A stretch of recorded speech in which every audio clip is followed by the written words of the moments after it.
Les attaques contre les acquis sociaux sont multiples. Il y a l'attaque sur la prépension, le créditant, les services publics, etc. Mais quelles sont pour vous les priorités pour se battre aujourd'hui? Mais d'abord, la première priorité, c'est de dire non à l'austérité.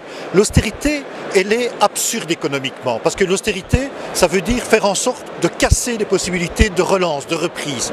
Et l'austérité, elle est injuste socialement, parce qu'elle s'attaque d'abord à celles et ceux qui sont les premières victimes de la crise. Ça, c'est le premier message que nous envoyons. Or, clairement, nous voulons dire aux formateurs, au futur gouvernement, aux politiques, au monde économique aussi, qu'il faut effectivement un gouvernement, mais un gouvernement pas pour faire n'importe quoi, un gouvernement pour mettre au cœur de ses politiques l'emploi et le social. Ça, c'est une chose.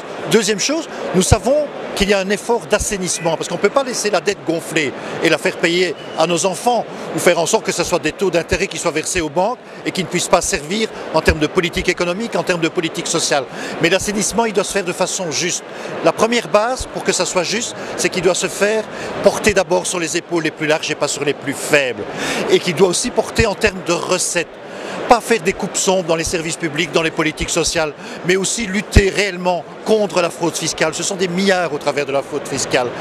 Il faut réformer fortement les intérêts notionnels pour que ces intérêts notionnels coûtent moins cher à l'État, mais aussi pour qu'ils soient réorientés vers l'emploi, parce que ce qui est important, c'est d'avoir des politiques évaluées à l'aune de leur efficacité en termes d'emploi. Vous faites aussi campagne pour une taxe sur les revenus des millionnaires ou sur la fortune des millionnaires.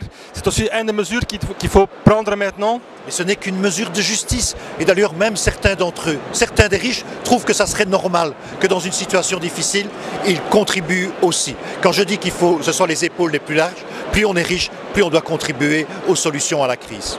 Vous faites aujourd'hui une concentration, première action, mais demain peut-être il y a un gouvernement ou un budget qui vont décider qu'est-ce que vous allez faire après. En tous les cas, ce qui est prévu, c'est un premier message fort que nous envoyons aujourd'hui. Nous aurons une manifestation nationale début décembre. Ça sera un deuxième message fort. Et puis, ensemble, nous évaluerons.